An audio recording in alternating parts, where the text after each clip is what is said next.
جنید سلیم صاحب فرماتے ہیں کہ عید کے موقع پر حکومت عمران خان کو دوبارہ گرفتار کرنے کی منصوبہ بندی کر رہی ہے۔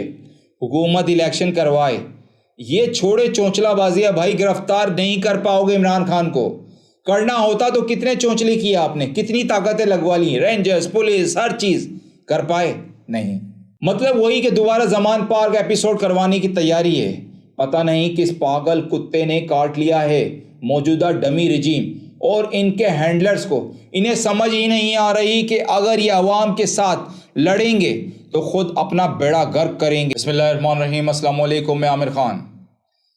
جی ہاں ناظرین، اب اس سے زیادہ کیا واضح اشارہ سامنے آئے گا کہ امپورٹڈ رجیم نہ صرف عوام کو پنجاب الیکشن کو لے کر چکمہ دے رہی ہے بلکہ سپریم کورٹ کے حکم کی خلاف ورزی کرتے ہوئے اس کا مذاق بھی اڑا رہی ہے۔ یہاں تو گنگا الٹی بہہ رہی ہے۔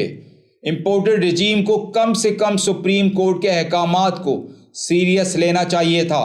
عوام کی تو ویسے بھی انہیں کوئی پرواہ نہیں، مہنگائی آسمان کو چھو رہی ہے، مگر ایسا دکھائی دے رہا ہے کہ ان کے جو ہینڈلرز ہیں، جو ان کو ہینڈلز کر رہے ہیں، جو ان کو پکڑے ہوئے ہیں، جن کے فیصلے ان پر مسلط ہیں، شاید انہوں نے انہیں کچھ گارنٹیز دی ہوئی ہیں۔ اتنی کمزور حکومت کا سپریم کورٹ کے احکامات کی بے توقری میری سمجھ سے بالا تر ہے۔ اگر آپ کو سمجھ میں آتی ہے تو کمنٹس میں ضرور بتائیے گا پلیز۔ ایک طرف تو الیکشن کمیشن فنڈز بل وزیر خزانہ نے قومی اسمبلی میں لا کر اس امپورٹڈ رجیم کی الیکشن کو طویل عرصے تک ڈیلے کرنے کی نیت کھل کر سامنے رکھ دی تھی۔ اب امپورٹڈ حکومت کے اراکین پارلیمنٹس اور اراکین سینٹ کی خزانہ کمیٹی کے اس بل کی مخالفت نے اس بات پر مہر لگا دی ہے کہ یہ لوگ سرے سے چاہتے ہی نہیں ہیں کہ آئین کے مطابق اور سپریم کورٹ کے حکم کے تحت پنجاب میں الیکشن 14 مئی کو ہوں۔ اس فائنینس بل کی ریجیکشن کی وجہ جو سامنے آئی ہے اب تک، وہ اراکین کی معصومانہ خواہش ہے کہ ملک میں الیکشن ایک ساتھ ہوں، مگر شاید یہ آئین کی کتاب کا مطالعہ ہی نہیں کرتے، یا پھر اسے پڑھ کر بھول بیٹھے ہیں، یا پھر آئین کو قانون کے بجائے اپنی اینک سے دیکھنے لگے ہیں۔ آئین میں جب ناظرین صاف صاف لکھا ہے کہ جو اسمبلی تحلیل ہوگی 90 روز کے اندر اندر، اس اسمبلی کے انتخابات ہر صورت میں ہونے ہی چاہیے، زمین ٹوٹے یا آسمان پھوٹے، تو یہ جو بل کی مخالفت اور صرف اسی بات کو کھل کر سامنے لائی گئی ہے کہ امپورٹڈ حکومت سرکاری فنڈز جاری ہی نہیں کرنا چاہتی۔ پہلے یہ جھوٹا بیان انہوں نے سپریم کورٹ میں پیش کیا کہ ہمارے پاس فنڈز ہی نہیں ہیں، اور اب کہا جا رہا ہے کہ ملک میں ایک ساتھ الیکشن کروائے جائیں۔ یہ کرپٹ ٹولہ چاہتا ہی نہیں ہے ناظرین کہ الیکشن کروائے، مگر یہ الیکشن 14 مئی کو ہونے ہی ہونے ہیں۔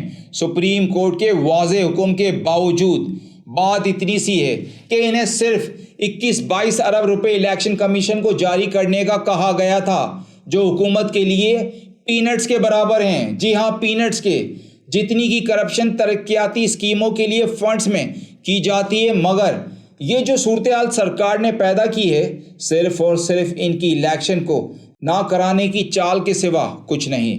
آرٹیکل 81 کے تحت حکومت کی ذمہ داری بنتی ہے براہ راست فنڈ جاری کرتے ہوئے الیکشن کروائے جائیں۔ سپریم کورٹ میں پنجاب الیکشن کے حوالے سے سماعت جاری و ساری ہے۔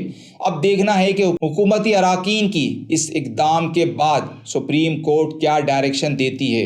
امپورٹڈ سرکار کی گھٹیا سیاست جیتتی ہے یا فیصلے پر عمل ہوتے ہوئے آئین پاکستان کی جیت ہوتی ہے، یہ دیکھنا ہوگا۔ ویسے اس رجیم کو جب اپنے لیے کوئی قانون یا فیصلہ لینا ہوتا ہے، اوئے ہوئے، اس میں کوئی تاخیر نہیں ہوتی ناظرین۔ جس طرح انہوں نے چیف جسٹس کے اختیارات کو کم کرنے کے لیے جوڈیشل پروسیجرل اینڈ پریکٹس بل کو جلد سے جلد پارلیمنٹ سے منظور کرایا۔ آپ سب جانتے ہیں اس بل کے خلاف درخواستوں پر سپریم کورٹ کا 8 رکنی بینچ نے سماعت بھی کی۔ اس کیس کی سماعت کے دوران چیف جسٹس عمر عطا بندیال کے ریمارکس تھے کہ یہ جو قانون بنایا گیا ہے، جائزہ لینا ہے کہ آئین کی خلاف ورزی تو نہیں ہوئی کہیں۔ چیف جسٹس کا کہنا ہے کہ دیکھنا ہوگا کہ جو قانون تبدیل کیا گیا ہے کہیں یہ انسانی حقوق کی خلاف ورزی کا باعث تو نہیں بنے گا۔ ویسے سپریم کورٹ کے پاس یہ پاور ہے کہ وہ آئین کی تشریح کرتے ہوئے اگر یہ محسوس کرے گی کہ کوئی قانون انسانی حقوق کی خلاف ورزی اور انصاف کی راہ میں رکاوٹ بن رہا ہے تو اسے اسٹرائک ڈاؤن کر سکتی ہے۔ درخواست گزاروں کا سپریم کورٹ سے اس بل کو مسترد کرنے کی اپیل کی گئی ہے۔ اس بل کی سماعت ججز کی دستیابی سے مشروط کر دی گئی ہے۔ اس طرح کے قانون موجودہ امپورٹڈ سرکار کی طرف سے لانا اور صرف غیر جمہوری طاقتوں کو مضبوط کرنے اور سپریم کورٹ کے چیف جسٹس کے اختیارات کو ختم کرنے کے مترادف ہے، جس سے صرف عدلیہ ہی نہیں بلکہ پاکستان بھی کمزور ہوگا۔ آخر میں chairman P T I Imran Khan کے حوالے سے ایک اہم خبر بتاتا چلوں۔ سینئر صحافی جنید سلیم کو آپ جانتے ہیں۔ جنید سلیم صاحب فرماتے ہیں کہ عید کے موقع پر حکومت عمران خان کو دوبارہ گرفتار کرنے کی منصوبہ بندی کر رہی ہے۔ حکومت الیکشن کروائے۔ یہ چھوڑے چونچلا بازیاں بھائی، گرفتار نہیں کر پاؤ گے عمران خان کو۔ کرنا ہوتا تو کتنے چونچلے کیے آپ نے، کتنی طاقتیں لگوا لی، رینجرز، پولیس، ہر چیز، کر پائے نہیں۔ مطلب وہی کہ دوبارہ زمان پارک ایپیسوڈ کروانے کی تیاری ہے۔ پتہ نہیں کس پاگل کتے نے کاٹ لیا ہے موجودہ ڈمی رجیم اور ان کے ہینڈلرز کو۔ انہیں سمجھ ہی نہیں آ رہی کہ اگر یہ عوام کے ساتھ لڑیں گے تو خود اپنا بیڑا غرق کریں گے۔ عمران خان کے ساتھ عوام کھڑی ہے۔ دوبارہ شوق پورا کر لیں عمران خان کو گرفتار کرنے کا، پر پچھلی بار کی طرح پھر ناکامی ہوگی۔ اس حکومت کی تو مت ماری گئی ہے، نہ اب یہ سمجھنے کی قابل رہی ہے اور نہ سوچنے کی، بس فسطائیت ہی اس کے سر پر چل رہی ہے۔ ابھی تک کے لیے اتنا ہی ناظرین، اپنا خیال رکھیے گا، اپنے اس چینل کو سبسکرائب اور لائک کیا کریں، شیئر کریں زیادہ سے زیادہ، کمنٹس میں اپنی قیمتی رائے کا اظہار ضرور کیا کریں۔